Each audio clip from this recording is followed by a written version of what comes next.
लग्नानंतर होईलच प्रेमच्या आजच्या भागाची सुरुवात होते रम्यापासून. तर आता इथे रम्या म्हणते, ही जायफळाची पावडर घातलेली कॉफी जर काव्याने पिली आणि ती झोपून गेली, तर मी सकाळी पार्थला बोलू शकते, की काव्या बघा अभ्यास न करता झोपून गेली म्हणून, असं म्हणते आता रम्या. आणि खरंच ती आयुष्यात काही करू शकत नाही, असं म्हणते आता रम्या. इथे तर 2 कप आहेत. मग इथला पार्थचा कप कोणता आणि काव्याचा कोणता, असं म्हणून आता कन्फ्युज्ड होते रम्या. आता काय करू? पार्थ तर सिनेमन कॉफी घेतो, असं म्हणते आता रम्या. ही आहे सिनेमन कॉफी, म्हणजे हा कप पारचा आहे, असं म्हणते आता रम्या. आणि हा काव्याचा. तर आता काव्या तेवढ्यातच अभ्यास करत करत बाहेर येते आणि रम्या तिला बघते. तर आता काव्या बघेल म्हणून आता लपूनच बसते रम्या. खूप फनी सीन दाखवला प्रेक्षक हो हा. तर आता तेवढ्यातच तिथे पार्थ येतो. तर मग आता इथे नंदिनी आणि जीवाचं सीन दाखवलंय. तर आता इथे जीवा झोपलेला असतो. पण नंदिनी मात्र खूप दुःखात असते, रडत बसलेली असते आणि मग तिला आठवत असतो कसं जीवा तिच्यावर बोलला ते. तिला आठवतं कसं जीवा बोललेला असतो, की "का सारखा हात लावत असतेस माझ्या वस्तूंना? शेवटची आठवण होती ही आमची," असं म्हणतो आता जीवा. हे सगळं आठवतं आता नंदिनीला. बायकांनी ह्यांच्यासाठी मरमर करावं, पण ह्यांच्या मनात कोणीतरी दुसरंच असतं, असं म्हटलेलं असतात ना त्या बायका वटसावित्री दिवशी. हे आठवतं आता नंदिनीला. नाहीतर काय, बायका तर त्यांचा दुसरा बाईवर अफेअर असला तरीही स्वीकारायला तयार असतात, असं म्हटलेली असते ती बाई. पण ते काय आपला भूतकाळ सोडायला तयार नसतात, असं म्हटलेली असते ती बाई. सगळं आठवत होतं नंदिनीला आणि ती खूप दुःखी असते आणि रडत पण असते. तिला हे आठवतं की पार्थ म्हटलेलं असतं ना, की ह्याच लॉनवर जीवा तासनतास बोलायचा. कुठल्या तरी फ्रेंडशीच बोलत असतील ना, तर मग आता काव्या म्हटलेली असते किंवा गर्लफ्रेंड सोबत म्हणून. तर हे सगळं आता आठवत असतं बघा नंदिनीला. असू शकतेस ना जीवांची गर्लफ्रेंड. तर आता हा जो नंदिनीच्या डोक्यामध्ये घातलेलं असतं ना विचार, की जीवाची गर्लफ्रेंड होती म्हणून ते काव्यानेच काम केलेलं असतं. तर मग आता आग लावल्यानंतर ना जीवानी ती गोष्ट तिच्या मनातच राहते, की गर्लफ्रेंड होती असेल म्हणून जीवाची आधीची. आणि हे प्रेम एकतर्फी नव्हतं तर दोन्ही साईडून होतं. हे सगळं आता काव्यामुळेच डोक्यात आलंय खरं तर नंदिनीच्या. तर आता केचा तुकडा पडलेला असतो नंदिनी समोर. तर मग आता नंदिनी तो केचा तुकडा उचलते. आणि आता आकेचा तुकडा बघून खूप रडते नंदिनी. मग नंदिनी आता तो तुकडा घेऊन येते आणि जीवाच्या बाजूला ठेवते. तर आता आकेचा तुकडा जीवाच्या बाजूला जे ते मोल ठेवलेलं असतं ना तिथे ठेवून ती बघतच राहते आता जीवाकडे आणि जीवा मात्र झोपलेला असतो. तर आता नंदिनीला आठवतं की जीवा म्हटलेला असतो की होतं माझं एका मुलीवर जीवापाड प्रेम. पण एकतर्फी प्रेम होतं माझं तिच्यावर, असं म्हटलेलं असतो जीवा. शेवटची आठवण होती आमची, असं म्हटलेलं असतो ना जीवा, ते सुद्धा आठवतं आता. प्रेम तर एकतर्फी नाहीये हे तर मी जीवाना सांगितलंच. पण जीवा अजिबात मूव्ह ऑन झालेलेच नाहीयेत. ते त्याने आज सिद्ध केलं, असं म्हणते आता नंदिनी. जर त्यांचं प्रेम एकतर्फी नव्हतं, तर ते त्यांच्या दुःखातून बाहेर येणारच नाहीत, असं म्हणते आता नंदिनी. आणि माझ्यासोबत कधीच खुश राहू शकणार नाहीत. आणि असंच असेल तर मला काही तो निर्णय घ्यावाच लागेल, असं म्हणते नंदिनी. तर आता इथे पार्थ आणि काव्याचं सीन दाखवलंय. तर मग आता इथे काव्या अभ्यास करत बसलेली असते डायनिंग टेबलवर. तर मग आता पार्थ येतो आणि म्हणतो, "तुम्ही इथे अभ्यास करत बसलाय?" तर आता इथे रम्या पण लपलेलीच असते आणि लपून-छपून हे सगळं बघत असते ती. "हां, हे चांगलं आहे. जर अभ्यास करायची जागा बदलली ना, तर अभ्यास चांगला होतो," असं म्हणतो आता पार्थ. "आता ह्यात पण प्रॉब्लेम आहे का तुम्हाला काय?" असं म्हणते आता काव्या. "प्रॉब्लेम काही नाहीये, तुमच्यासाठी एक सरप्राईज आहे," असं म्हणतो आता पार्थ. "1 मिनिट, कसलं सरप्राईज?" असं म्हणते आता काव्या. तर मग आता पार्थ म्हणतो, "सरप्राईज सांगायचं नसतं, पाहायचं असतं," असं म्हणतो तो. तर आता एवढं म्हणून पार्थ आत जातो स्वयंपाकखोलीमध्ये आणि रम्या मात्र तिथेच लपलेली असते. तर आता जायफळाची बाटली तिने तिथेच ठेवली असते. तर ती आता पळून येते आणि आता मग घेऊन जाते ती जायफळाची बाटली. तर आता रम्या मात्र तिथेच लपलेली असते खाली. तर आता रम्या तिथून पळून जाते. तर मग आता इथे पार्थ मात्र कॉफी बघत असतो आपली. एकदा पार्थच्या हातची कॉफी पिया, मग बघा मजा, असं म्हणतो आता पार्थ. ढॅन असं म्हणून आता पार्थ आणून ठेवतो कॉफी काव्यासमोर. आणि हे बघा सगळं आता रम्या पाठीमागे थांबून बघत असते ह्या दोघांचं. तर आता हे बघा कॉफी, असं म्हणतो पार्थ. तर मग आता काव्या म्हणते, "मी मागितली होती का?" तर मग आता पार्थ म्हणतो, "हाच तर प्रॉब्लेम आहे की तुम्ही मागत नाही ते. हे घ्या," असं म्हणतो आता पार्थ. "मस्त गरमागरम कॉफी आणली आहे. तुमचा जागरणाचा कार्यक्रम आहे ना अभ्यासासाठी, तर म्हणून कॉफी आणली," असं म्हणतो आता पार्थ. "आणि हे आउट ऑफ फ्रेंडशिप केलंय असं नाही," असं म्हणतो पार्थ. "हे घ्या," म्हणतो तो. तर मग आता काव्या म्हणते, "तुम्ही कधी नाही ऐकणार ना?" "मी कधी ऐकले," असं म्हणतो आता पार्थ. "हे घ्या, चला चिअर्स," असं म्हणतो तो. तर मग आता रम्याला मात्र टेन्शन झालेलं असतं, की कुठली कॉफी प्यायली काव्याने म्हणून. कारण आता तिला असं वाटत असतं, की जी कॉफी ही काव्या पीत असते ना, तर त्यामध्ये जायफळ नसेल असं वाटत असतं तिला. तर मग आता ती बघत असते, की खरंच ती काव्या कोणत्या मगमधून कॉफी पिते ते. तर आता काव्या मात्र पूर्ण कॉफी त्या पार्थच्या कपमध्ये घालते आणि चिअर्स म्हणते. म्हणजे तिच्या कपमध्ये आता कॉफीच नसते. पण कॉफी तर मग आता काव्या म्हणते, मिळाली मला कॉफी, थँक्यू असं म्हणते Kavya. Thank you for your efforts असं म्हणते त्या काव्या. तर आता रम्या लांब थांबून बघत असते आणि खुश होत असते की काव्याने प्यायली ती म्हणून. तर मग आता काव्याने तर पिलेलीच नसते ती कॉफी आणि मग आता काव्या पार्थला म्हणते, मला अभ्यास करू द्या ना. ठीक आहे, नाही करणार तुम्हाला डिस्टर्ब, तुमचा अभ्यास करा तुम्ही. म्हणून म्हणतोय की मी ते बसतो ना, कंपनी देतो तुम्हाला असं म्हणतो आता पार्थ. तुम्ही तुमच्या कंपनीची काळजी करा ना असं म्हणते आता काव्या. ऑफिसला नाही जायचं आहे, उद्या जाऊन झोपा असं म्हणते आता काव्या. ठीक आहे असं म्हणतो पार्थ. ठीक आहे मी जाऊन झोपतो, पण एका वाक्यात मस्त चिर होता हो तुम्ही माझी असं म्हणतो आता पार्थ. कमाल तर मी आहेच असं म्हणते आता काव्या. ते तर आहेच असं म्हणतो पार्थ. मला माहितीच आहे, वेगळं सांगायची गरज नाही असं म्हणतो पार्थ. ठीक आहे हरकत नाही, तुम्ही तुमचा अभ्यास चालू द्या, मी जातो झोपायला असं म्हणतो पार्थ आणि निघून जातो तिथून गुड नाईट म्हणून. तर आता इथे रम्या मात्र खूप खुश होत असते बघून काव्याला की तिने ती कॉफी प्यायली म्हणून. चला तर कॉफी तर काव्याला मिळाली आहे असं म्हणते आता रम्या आणि खुश होते अजून. आता ती पिऊन काव्या ढाराडर झोपणार असं म्हणते आता रम्या. तर आता तेवढ्यातच काव्याला अनिशाचा फोन येतो. तर मग आता काव्यामध्ये, हा अनिशा, हा अनिशा बोल. हा त्या नोट्स काढल्या मी असं म्हणते आता काव्या. हो तेच करतेय. असं म्हणते आता काव्या. चालूच आहे अभ्यास. अरे वा, पूर्ण कप रिकामा केलाय असं म्हणते आता रम्या काव्याचा कप बघून आणि खूप खुश होते असते की आता काव्या मात्र झोपणार म्हणून.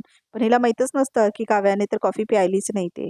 म्हणजे काव्याचे 12 वाजणार हे नक्की, अभ्यासाचे 12 वाजणार हे नक्की असं म्हणते आता रम्या. आणि तिथून पळून निघून जाते आता रम्या. तर आता तेवढ्यातच तिथे काव्या येते. आणि काव्या बाय म्हणून आता अनिशेचा कॉल सुद्धा ठेवते. तर आता काव्याला झोप येत असते.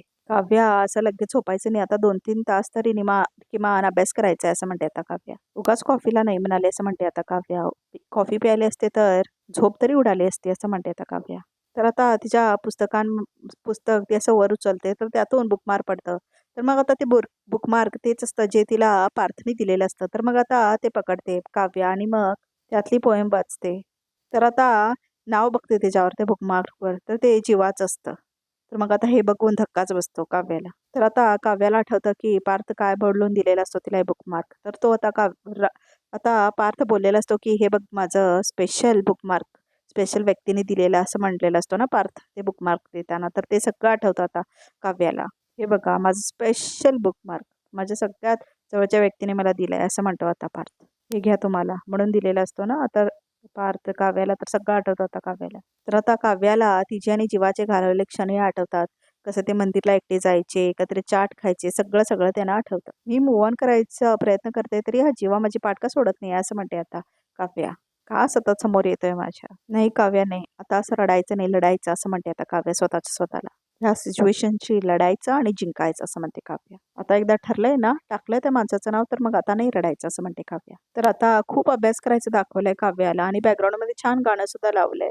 जीवनाचे भोग भोगायलाच हवे असं काय काय वगैरे खूप छान दाखवलंय सीन. तर आता रम्या वसवत त्याच्या खोलीमध्ये येते आणि म्हणते, आई आई असं ओरडत होते येते ती. आणि खूप आनंदी असते आता रम्या. तर काय झालं काय झालं असं विचारतात वसवत्या. काय झालं असं म्हणते आता वसुंधरा. तर मग आता रम्या म्हणते, म्हणजे तर आता काव्याने खाल्ली का, म्हणजे प्यायली का कॉफी जायफळ घातलेली असं विचारते वसुंधरा. तर मग आता रम्या म्हणते, हो हे बघ चांगली कपभर कॉफी प्यायली आणि जांबाई पण दिली. आता अभ्यास सोडून गाठ झोपते की नाही बघ असं म्हणून खूप खुश होत असतात आता रम्या आणि वसुंधरा त्या. थोडक्यात काय तू मोहीम फत्ते करून आलीस असं म्हणते आता वसुंधरा. अगं म्हणजे काय करणारच, ते काव्याने जे काय ठरवलंय ना तिला तोंडघशी पाडायचं पक्क केलंय मी असं म्हणते आता रम्या. त्यामुळे ह्या पुढे मी कुठलीही मोहीम फत्ते करणारच असं म्हणते आता रम्या. करशील करशील नक्की करशील, खात्री आहे मला रम्या असं म्हणते आता वसुंधरा. आणि अजिबात काळजी करायची नाही आणि ह्यापुढे तू जे काही प्लॅन करशील त्या सगळ्या प्लॅनमध्ये मी तुझ्यासोबत असेन असं म्हणते आता वसुंधरा रम्याला. थँक्यू आई थँक्यू असं म्हणते आता रम्या. आणि उड्या मारून मिठी मारते आता वसुंधराला. हे बघ पण आता भुरळून जायचं नाही आहे ना आपण असं म्हणते आता वसुंधरा. आणि हे बघ आता आपलं एकच ध्येय आहे असं म्हणते वसवत्या. आता आपल्याला असं काहीतरी करावं लागेल की काव्याचं अभ्यासाकडे लक्षच लागणार नाही असं म्हणते आता वसुंधरा. ज्या ज्या वेळेला तिला वाटेल ना की आता अभ्यास करायला पाहिजे त्या वेळेला तिला अभ्यास करण्यापासून प्रवृत्त करायचं असं म्हणते आता वसुंधरा आत्या. आय एस व्हायचं स्वप्न आहे ना तिचं, स्वप्नच राहिलं पाहिजे असं म्हणतात आता वसवत्या. असंच होईल आई, तिची सगळी स्वप्न, तिचं आयुष्य सगळं उद्ध्वस्त करून टाकू आपण असं म्हणते आता रम्या. आता ही रम्या त्या काव्याला ना आय एस होऊ देणार ना ह्या घरची थोरली सून असं म्हणते आता रम्या. हळूहळू तिच्याबद्दल सगळ्यांच्या मनात असं विष पेरेन ना की तिला सगळेजण तांदळातला खडा म्हणून उचलून बाहेर टाकतील असं करेन मी असं म्हणते आता रम्या. काव्या तुला कळणारही नाही ही रम्या तुझी जागा आपसुकच घेऊन जाईल असं म्हणते आता रम्या कायमची. तर आता इथे सकाळ झालेलं दाखवलंय आणि नंदिनी किचनमध्ये असते आणि मग आता ती नाश्ता बनवत असते तर ती आपल्या विचारातच असते. तर आता नंदिनी मात्र तिच्या आईला कॉल करते आणि मग तिची आई म्हणते अगं नंदिनी काय ग आज सकाळ सकाळ याची आठवण कशी काय आली असं म्हणतात आता नंदिनीची आई. येते ग तुझी आठवण खूप येते असं म्हणते आता नंदिनी. कधी कधी वाटतं धावत यावं आणि तुझ्या कुशीत चिरावं असं म्हणते आता नंदिनी. नंदिनी काय ग काय झालंय का असं विचारते आता नंदिनीची आई तिला. तुझा आवाज का पडलाय बाळा काही झालं असेल तर बोल असं म्हणते आता तिची आई तिला. तर आता नंदिनी मात्र रडत रडतच बोलत असते. नाही सतत तुझी आठवण येत असते हेच सांगण्यासाठी कॉल केला होता असं म्हणते नंदिनी. तर मग आता तिची आई म्हणते नक्की ना तुझ्या मनात काही ठेवू नकोस हा. होय असं म्हणते नंदिनी. तर मग आता तिची आई म्हणते मग कधी येणार आहात तुम्ही दोघी इथे. येत जा का अधूनमधून माहेर म्हणजे ना तुमच्यासाठी मॉइश्चरायझरचं असतं असं म्हणते आता आई. म्हणजे घरातल्या गोष्टींमुळे मन जर खरखरीत झालं ना तर माहेरी यावं. मग म्हणजे बघा कसं 2 दिवसात मन मऊ होऊन जातं असं म्हणतात आता आई. येणार आहे आई. मला तिथेच येऊन राहावंसं का वाटतंय असं म्हणते आता नंदिनी. अगं मग बरं आहे ना चांगली मोठी सुट्टी काढून ये असं म्हणतात आता नंदिनीची आई. येणार आहे चांगली मोठी सुट्टी काढूनच येणार आहे असं म्हणते नंदिनी. लवकरच येणार आहे मी असं म्हणते आता नंदिनी. ये ये वाट बघते मी असं म्हणते आता नंदिनीची आई. आणि हो बरोबर काव्यालाही घेऊन ये असं म्हणतात आता आई नंदिनीच्या. तुमच्या दोघींशी ना भरभरून बोलायचं आहे मला असं म्हणतात होते आई. हो गाई मलाही बोलायचं आहे असं रडत म्हणते आता नंदिनी. खूप बोलायचं आहे. बरं आई ठेवते फोन नंतर करेल पुन्हा असं म्हणते आता नंदिनी आणि फोन ठेवते. तर आता कपल वॉचेस असतात ना त्यामध्ये हॉर्न नंदिनीला तो जो हॉर्न सारखा म्हणजेच अलाराम सारखा आवाज येत असतो ना जेव्हा जेव्हा जीवा प्रेस करत असतो ना ते वॉच तेव्हा येत असतं ना हिला पण ते ऐका ऐक ऐकता. तर मग आता तोच अलाराम ऐकायला येतो परत नंदिनीला. तर मग आता तिला राग येतो ह्या वेळेला पण. तर आता तेवढं सीन दाखवलंय. तर मग आता इथे वसुंधरा आणि रम्याचं सीन दाखवलंय. तर मग आता इथे वसुंधरा म्हणते रम्या नाही म्हणजे आज नेहमीपेक्षा जास्तच ग्लो दिसतोय तिच्या तोंडावर असं म्हणते आता वसुंधरा. असणारच आई कारण आज मी खूप खुश आहे असं म्हणते तर रम्या. आज माझ्या चेहऱ्यावर ग्लो आहे पण त्या काव्याच्या चेहऱ्यावर झोप असणार आहे असं म्हणते आता रम्या आणि खूप खुश होत असते आता ती. काल मी तिला दिलेल्या जायफळ कॉफीमुळे तिच्या अभ्यासाची बट्ट्याबोळ झाला असणार असं म्हणते आता रम्या. मग आता ती आता उशिरानं उठेल आणि म्हणेल अरे बापरे मी उशिरा कशी काय उठले माझा अभ्यास बुडलाय असं म्हणणार ती असं म्हणते आता रम्या. आणि खूप जोरजोरात हसायला लागतात वसुहत्याने रम्या. आणि मग चिडचिड करत बसेल आणि मग ह्या चिडचिडपणाचे कोणाला फटके बसतील माहितीये का असं म्हणते आता वसुहत्या. तर रम्या म्हणते कोणाला पार्थला असं म्हणते आता वसुंधरा. ती पार्थला काय म्हणेल माहितीये का का हो पार्थ तुम्हाला मला उठावता नाही आलं असं ऍक्टिंग करून दाखवत होता वसुहत्या. पण खूप भारी ऍक्टिंग करून दाखवल्या वसुहत्याने काव्याची इथे. आणि मग पार्थ आज्ञाकारक नवऱ्यासारखं तिच्या पुढ्यात मान खाली घालून थांबवून ऐकत असेल असं म्हणते आता वसुंधरात्या. आणि मग मी ती पार्थसोबत ऑफिसला जाईन असं म्हणते आता रम्या. अशीच मस्त माझी गुड मॉर्निंग होईल पण काव्याची बॅड मॉर्निंग अगदी बरोबर असं म्हणते आता वसुहत्या. आणि खूप खुश होत असतात दोघे. तर आता कपल वॉचेस मधून अलाराम ऐकू आल्यामुळे आता नंदिनी वरती येते. तर आता इथे जीवा कपडे घालत असतो. मग आता ती बघते हे. तर आता नंदिनी त्याला शर्ट घालताना मदत करते. तर आता जीवा तिच्याकडेच बघत बसतो. तर आता नंदिनी तिच्या नजरेला नजरही मिळवत नाही पण शर्ट घालत असते त्याचा आता. तर मग आता जीवा मात्र तिच्याकडेच टक लावून बघत असतो. मात्र नंदिनी फक्त शर्टाच्या बटनकडेच नजर ठेवून शर्ट घालत असते आता जीवाला. तर आता जीवा तिचा हात पकडतो. तर आता नंदिनी खुश होत नाही मात्र त्याच्याकडे रागाने बघते. तुझ्याशी बोलायचं होतं असं म्हणतो आता जीवा. तुला बोलायचं नाही का माझ्याशी तू चिडलेस का माझ्यावर असं म्हणतो जीवा. काहीतरी बोल प्लीज असं म्हणतो Jiva. I am really very sorry मी त्या हँडमोलवरून इतकं चिडायला नको होतं तुझ्यावर असं म्हणतो आता जीवा. तुला ना पटणार नाही कदाचित पण मला नंतर रिअलाईज झालं की की त्या हँडमोलवरून उगाच चिडलो मी तुझ्यावर असं म्हणतो आता जीवा. आणि हे सगळं तो आता नंदिनीला म्हणत असतो. म्हणजे आधी मी जसा तुझ्याबरोबर वागायचो चिडायचो आणि मी पुन्हा तसाच वागलोय असं म्हणतो आता जीवा. जेन्युइनली सॉरी खरंच मनापासून सॉरी असं म्हणतो आता जीवा. मी तुझ्याशी असं नव्हतं वागायला पाहिजे होतं असं म्हणतो आता जीवा. चुकीचं केलं मी काय इतकी चिडचिड करायची खरंच काय गरज नव्हती असं म्हणतो तो. आणि मी आता तुला उगाच सतत सॉरी म्हणणार नाहीये पण खरंच मला ते गिल्ट आलंय. मी असं नाही वागू शकत तुझ्याशी. आय नो केलेलं मागे सोडून द्यायला हवं आणि मी जेन्युइनली प्रयत्न करतोय. खरंच प्रयत्न करतोय मूव्ह ऑन होतोय पण थोडा जास्त वेळ लागतोय फक्त असं म्हणतो होता जीवा अश्रू आणत. आता आठवणी पुसायला माणूस विसरायला वेळ तर लागणारच असं म्हणतो जीवा. तू हेल्प करशील का मला ह्यातून बाहेर पडायला? असं म्हणतो आता जीवा. आणि मग आता नंदिनीकडे बघायला जातो जीवा. तर मग बघतो तर काय नंदिनी नसतेच तिथं. नंदिनी गेलेली असते तिथून न ऐकताच हे सगळं.